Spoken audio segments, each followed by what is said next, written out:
Bonjour à tous et le bienvenue à la prière du matin. C'est avec beaucoup de joie que nous commençons notre journée et nous demandons au Seigneur sa bénédiction, sa force sur nous. Au nom du Père, du Fils et du Saint-Esprit. Amen. Je vous salue Marie, pleine de grâce, le Seigneur est avec vous. Vous êtes bénie entre toutes les femmes, et Jésus, le fruit de vos entrailles, est béni. Sainte Marie, Mère de Dieu, priez pour nous pauvres pécheurs, maintenant et à l'heure de notre mort. Amen. Notre-Dame de la Salette, priez pour nous. Nous allons prendre aujourd'hui l'évangile de Marc, chapitre 8, versets 14 au 21. En ce temps-là, les disciples avaient oublié d'emporter les pains. Ils n'avaient qu'un seul pain avec eux dans la barque. Or, Jésus leur faisait cette recommandation. Attention! Prenez garde au levain des pharisiens et au levain d'Hérode. Mais ils discutaient entre eux sur ce manque de pain. Jésus s'en rend compte et leur dit, « Pourquoi discutez-vous sur ce manque de pain? Ne vous saisissez pas, vous ne saisissez pas, vous ne comprenez pas encore, vous avez le cœur endurci, vous avez des yeux et vous ne voyez pas. Vous avez des oreilles et vous n'entendez pas. Vous ne vous rappelez-vous pas? Quand j'ai rompu les 5 pains pour les 5000 personnes, combien avez-vous ramassé de paniers pleins de morceaux? Ils ont répondirent, 12. Et quand j'en ai rompu 7, j'en ai rompu 7 pour 4000, combien avez-vous rempli de corbeilles en ramassant les morceaux? Ils ont répondu, 7. Il leur disait, vous ne comprenez pas encore? Acclamons la parole de Dieu. Pourquoi discutez-vous sur ce manque de pain? Vous ne saisissez pas, vous ne comprenez pas encore, vous avez le cœur endurci? C'est la question, ce sont les questions que Jésus nous pose ce matin, chers frères et sœurs. Est-ce que nous allons nous mettre en contexte dans cet évangile?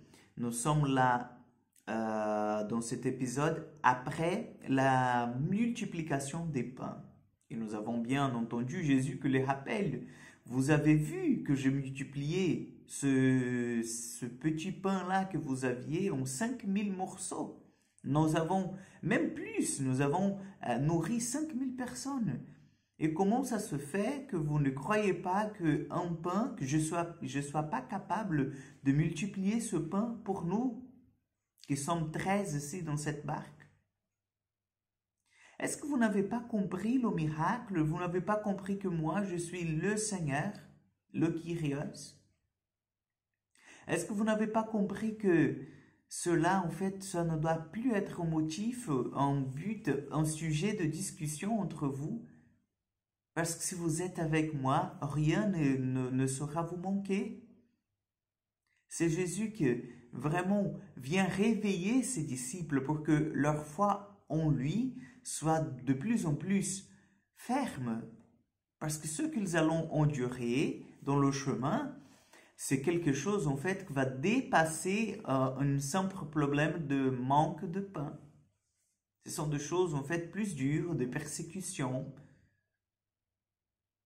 Oui, chers amis, aujourd'hui nous sommes invités aussi à nous inscrire dans cet évangile, à la place de ses disciples. Parce que parfois nous râlons pour beaucoup de choses qui en fait il fallait juste qu'on les rende au Seigneur en disant Jésus, prends soin. Jésus, occupe-toi. Et puis de rester tranquille dans notre barque. Et Jésus nous invite aujourd'hui à aller au-delà. Notre foi doit être mise en action. Si nous disons que nous avons la foi, mais nous ne montrons pas par des gestes, des actes, notamment la confiance au Seigneur, notre foi elle est vaine. Donc, nous qui avons déjà contemplé le miracle du Seigneur, nous qui le contemplons tous les matins lorsque nous nous réveillons, lorsque nous voyons que le pain est sur notre table, rendons grâce au Seigneur et faisons-lui confiance, parce qu'il est notre bon berger et rien ne saura nous manquer. Amen. Je vous donne la bénédiction et je vous souhaite déjà une excellente journée. Le Seigneur soit avec vous. Que Dieu Tout-Puissant vous bénisse et vous garde, le Père, le Fils et le Saint-Esprit. Amen.